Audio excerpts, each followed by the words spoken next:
지난번에 경호처장이 언제 내정됐느냐 했더니 22년 대통령 선거 직후에 내정됐다고 했다가 나중에 번복을 했어요. 네, 정정해드렸습니다. 정정이 아니라 그건 거짓말이에요. 아니, 3월 10일 했던 자, 이거 것은 한번 저는 질문하실 때 들어보세요. 이거 한번 보십시오. 저도 다 TV조선에 나온 기사인데 22년 3월 14일 대통령 당선 나흘 뒤입니다. 내정 기사가 떴어요. 그리고 집무실 이전을 직접 김용현 내정자가 챙긴다라는 기사입니다.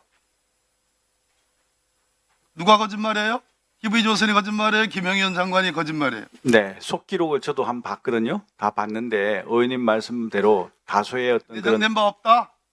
예, 이 기사에 대해서 정정보도 요청했습니까? 어떤 기사 말씀? 이 TV조선에 그거 보세요. 앞에 보세요, 앞에. 그것은 일개 이게 특정 보도에 불과해요? 보도인데 그걸 일일이 대응할 이유는 없지 않습니까? TV조선의 이 내정, 더군다나 인수위 단계에서 경호처장이라 하면 당선자의 가장 중요한 신변 경호를 해야 될 책임자인데 더더군다나 용산 집무실 이전에 핵심 책임자 아닙니까? 이 근거로 책임자가 된 거예요. 근데 이걸 부정한다. 위증이에요. 인정하지 않습니다. 지난번에 관전 리모델링 공사와 관련해서 제가 직접 감독을 했고 실제 목격을 했다 이렇게 답을 했어요. 그럼 무슨 근거로 그걸 했습니까? 네? 무슨 근거로 그거를 실제 감독을 했어요? 제가 내정을 인정하지 않으면 무슨 자격과 근거로 감독을 합니까? 답변 드리겠습니다. 하십시오.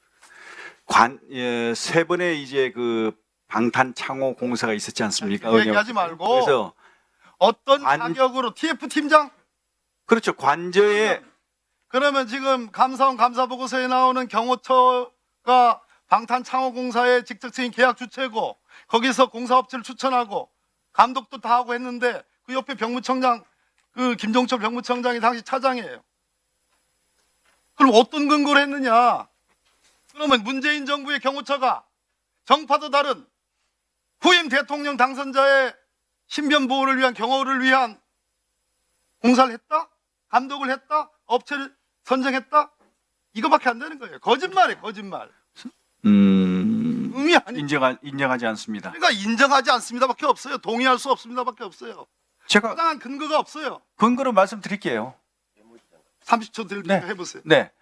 그 말씀하신 대로 관저는 제가 이제 경호처장 임명되고 나서 공사가 이루어졌습니다.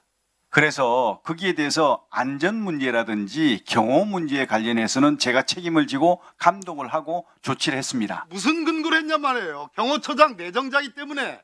아닙니다. 아니에요? 관저 공사는 경호처장이 그 제가 내정되고 난 이후에도 이루어졌습니다. 그럼 이 불법 부실 하자 공사의 책임자는 문재인 정부 경호처장이 지어야 되는 겁니까? 아니 제가 경호처장 임명되고 나서 전에 공사가 거의 대부분 끝났는데 그거는 누가 책임져야 돼요? 그거는 용산청사 말씀하시는 거죠. 용산청사의 집무실과 관저의 방탄창호공사를 똑같이 했어요. 누가 책임져야 돼요? 그러니까 누가 용산청사 책임져야 돼요? 아니 문재인 정부 경호처장이 책임져야 돼요? 당연하죠. 그거는 당연하다. 그럼요. 택도 안 되는 개변이라는 얘기입니다. 왜 개변입니까? 자, 가만히 있어봐요. 그때 경호처장은 제가 아니었습니다. 제가 다른 분이었습니다. 본인이 한 말과 김종철 경호차장이 한 말이 다 틀리기 때문에 앞뒤가 안 맞기 때문에 예. 물러가는 대통령의 경호처가 새로 당선된 당선자의 더군다나 정파도 다른 당선자의 신변 보호와 경호를 위해서 공사업체를 선정하고 추진하고 부실 공사를 선정하고 김건희 여사와 관련되는 21g을 그럼 문재인 정부 경호처장이 했던 얘기요? 말이 되는 소리입니까?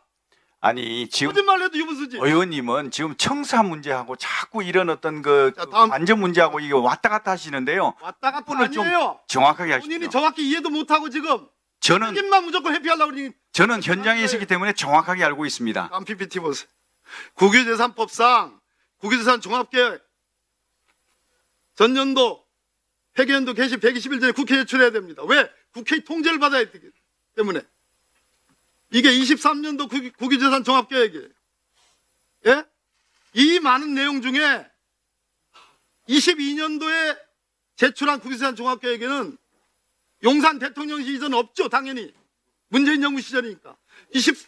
21년도에 제출한 거. 22년도에 대통령 당선되자마자 정말 군사작전 하듯이 대통령실 이전한 겁니다. 이 22년도에 제출한 그리고 23년도분 여기에 용산에 용자도 안 나옵니다. 그런데 보세요. 다음. 그다음. 부산 강동지구 원해시험장. 다음. 유유히 국유지를 활용한 탄소 중립의 숲 조성 지원. 이런 내용조차도 국유재산 종합계획에 다 반영이 됩니다. 나라를 컨트롤하는 국가 원수이자 행정수반인 대통령실을 이전하고 관저를 이전하는 것은 어떠한 한 한자의 용자도 안 나와요. 이게 대한민국 행정이에요. 그 책임자가 김영현 장관이었어요. 인정하지 않습니다. 국유재산 종합계획이라는 이 업무 자체가 제 업무가 아닙니다. 이거는 기재부 업무고 행안부 업무죠. 왜 저하고 관계없는 얘기를 가지고 저는 지금 글자도 저 생소해가지고 무슨 말인지 내용도 모르고요. 대통령실 이전에 TF 부팀장이었어요. TF 부팀장이 그런 거 하는 거 아닙니다. 박범계 의원님 보충 질의해 주시기 바랍니다. 더더군다나 국방부 지금 장관으로서 경호처장으로서 국방부와 합참을 연쇄적으로 밀어내는 박범계 의원님 오전에는 이 질의를 좀 저희가 모든 의원님이 질의를 하셔야 됩니다. 그렇기 때문에 창피한 게 아니라 의원님이 창피할 것 같습니다. 자, ABC도 모르고 질문하시는 거 보니까 정말 너무하신 것 같습니다. 자, 장관님, 예, ABC도 몰라요? 자, 그렇죠. 장관님, 앞도 잠깐만요. 모르고 질문하고 계시잖아요 지금. 다음으로 강선영 앞뒤도 의원님. 모르고 지금 질문하고 계시. 이게 누구 건지도 모르고 질문하시잖아요. 강선영 의원님 종합구유법에 대해서 질의해 제가 주시기 왜 제가 그 얘기를 해야 됩니까? 장관님. 저는 거기에 대해서 아무것도 모르는데 장관님 그만하세요. 관여한 것도 없는데 자, 그걸 따지시려면 기재부에 따지시고 행안부에 가서 따지셔야죠. 이것을 만들어 왔다는 국방부와 팀장이 관여한다 이 말이에요. TF 팀장이 관여하는지 장관님. 모르겠지만 저한테는 관여 박범계 권한이 의원님. 없습니다. 박범계 의원님, 공백이 생긴다 이 말이야. 자, 장관님. 그것도 모르고 제가 했는지 안 했는지 어떻게 전 창피한 거 없습니다. 제가 했다면 반드시 책임집니다. 박범계 의원님. 그러나 이것은 보충 하지도 않은 걸 가지고 자꾸 장관님. 그렇게 욱박지로 가시는 것은 잘못된 겁니다. 자, 장관님, 국방의 책임을 묻는 겁니다. 책임 없습니다. 역사적으로 책임질 거요. 자, 법적인 책임질 거요. 자, 장관님, 이따가 보충 질의 시간에 그 필요한 거는 답변을 해주시기 바랍니다. 의무병이 군인이죠? 예. 그 군인 수해복구 나가도 군인이죠? 예. 그 대대만 군대가 아니고 군대도 군대죠? 예, 맞습니다. PKO를 전장에 파견할 때 비전투 목적으로 파견해도 군인을 파견하는 거기 때문에 그래서 국회 동의를 받는 겁니다. 예, 맞습니다. 예. 그 모니터링으로 전장 지역에 모니터링 요원을 분대를 파견하든 한 명을 파견하든 세 명을 파견하든 군대를 보내는 것이기 때문에 그래서 국회 동의를 받아야 한다는 아까 김병주 의원님의 지적이 있었습니다. 이런 거를 우리가 보통 어려운 말로는 ABC라고 합니다. 그래서 이런 것을 동의 없이 파견하면은 사후에는 탄핵 사유가 되고 사전에 동의 없이 파견하겠다는 얘기를 공공연하게 장관이 하면은 무식하다고 평가받는 무식 사유가 됩니다. 유념해 주시기 바라고요. 두 번째로 올해 9월 4일부터 과기부에서 제기해서 국방부로 토스된 군의 마음건강 서비스가 휴대폰으로 군 장병들에게 제공되고 있는 거 인지하고 계신가요? 제가 잘 못 들었는데 다시 한번 하죠. 자, 군 마음건강 서비스가 예, 예, 예. 휴대폰으로 진행되고 있는 거 아시죠? 예. 이것에 대해서 종합보고서를 제가 요청할게요. 오늘 지금 얘기해도 잘 모르실 것 같아서. 그래서 제가 이게 어차피 이 사안이 앞으로 국방부가 연관된 특검과 국조의 대상이 될 겁니다. 제가 관련된 분들한테 미리 이 사안의 ABC를 미리 알려드릴 테니까요. 나중에 이거를 보고하실 때 꼭 군 마음건강 서비스 ABC 보고서라고 제목을 해서 저한테 주시는데, 첫째, 이게 22년 10월에 과기부에서 국방부로 처음에 하자고 간담회를 했는데 공문이 없었어요. 그래서 보고하실 때 이 경고가 어떻게 되고 결정을 누가 했는지 꼭 알려주세요. 두 번째로 개발자가 한대 공대 교수예요. 근데 이 김형숙이라는 교수가 원래 무용 출신인데 논문 없이 한대 임용돼가지고 지금 시끄러워요. 오늘 관련해서 한대 총장이 이사장이 나오기로 돼 있어요. 이분이 윤석열 정부의 초대 과학기술 수석으로 거론돼서 언론에 나올 정도로 훌륭한 분인데 AI를 몰라요. 그래서 국회에 나와서 헤맸어요. 이분을 추천한 것으로 되어 있는 분이 윤석열 대통령 아버지 친구의 아들인 대통령 직속위원회 김창경이라는 분입니다.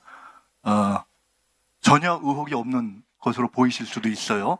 자, 또 하나는 23년에 이 사안이 임상 유효성 검증 연구로 시작됐는데, 첫째, 그러면 군을 지금 실험 대상으로 삼은 거예요. 둘째, 실험 대상으로 삼아놓고 실험은 안 했어요. 셋째, 이것과 관련돼서 개인정보를 다 동의해야 되기 때문에 개인정보 동의가 이루어졌다면 군 기밀 유출로 저는 봅니다. 자, 이 관련된 내용들 다 체크해 주시고요. 이것은 아마 이 사안을 지금 관련해서 100몇 억을 지금 김형숙 교수한테 그냥 갔기 때문에 아마 한국연구재단이 이제 대형 사고가 날 겁니다. 저는 여기에 같이 기업 연계로 들어온 신화건설이 여권 중진이 연결되어 있어서 불가피하게 국조특검으로 간다고 봅니다. 아까 보니까 장관이 기재부라든가 정부 돌아가는 ABC는 잘 모르시는 것 같아요. 제가 말씀드리는데 이게 현재 국가 전체 예산으로 1조 정도가 들어가 있어서 중앙일보에서 김건희 예산으로 이미 지적한 그런 기사가 나와 있어요. 그래서 오늘까지는 어땠을지 모르지만 이에 관련된 모든 ABC를 김건희 마음건강 예산으로 의심받고 있는 군의 마음건강 서비스에 대한 ABC 종합보고서를 제가 지적한 모든 사안의 전 과정에 걸쳐서 관련자와 관련 문서 전체를 포함한 보고서를 국감 끝나고 최단 시일 내에 보고해 주시기 바랍니다.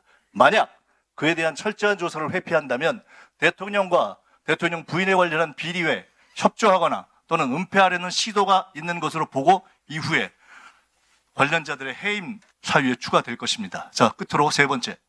오늘 북한으로부터 윤석열 대통령 부부를 비난한 오물풍선이 대통령실에 안착됐다 하는 속보 보셨죠? 네, 맞습니다. 북한 나쁘죠?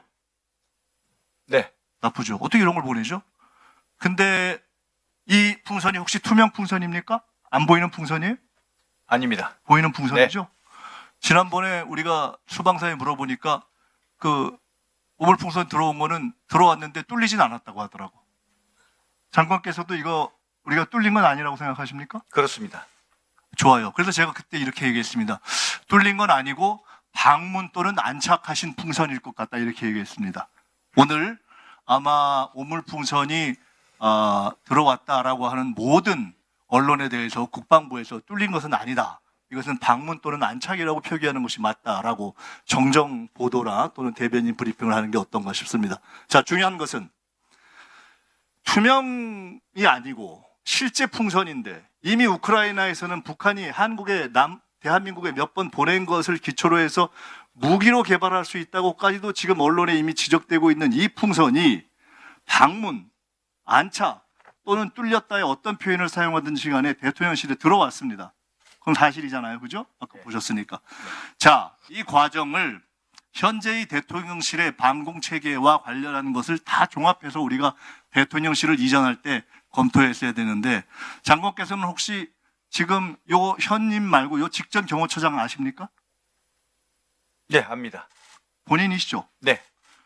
그리고 용산 대통령실의 이전 TF 단장 아십니까? 네. 본인이시죠? 저는 부단장입니다. 아, 부단장이에요? 네. 부단장은 책임이 없나요? 책임질 일이면 당연히 책임져야죠. 그럼요. 아니, 그거는 그렇게 말씀하시니까. 보통, 이 정도의 사유가 되면은 이전 경호처장 또는 경호처장이 될 것을 예상하거나 또는 그렇게 됐든, 용산 대통령실의 방공체계를 염두에 두었어야 할 이전 TF 단장 또는 부단장은 통상은 해임 사유라고 본다는 것이 저의 판단이었는데, 그에 대해서는 우리 장관이 제 말을 끝내고 나면 이상한 ABC 이런 얘기를 할 가능성이 높기 때문에 제 질문에는 답하지 마세요. 자, 남아있는 30초 동안 답할 거 있으면 하시고 그냥 하지 마시고 마치는 것으로 하겠습니다. 감사합니다. 이상입니다. 그리고 끝으로 제가 아까 얘기했던 종합보고서, 군 마음건강 보고서 ABC 종합해가지고 최단 시간 내에 보고하시고 군 전체에 관련된 분들은 앞으로 국조와 특검에 임할 준비를 하십시오. 이상입니다.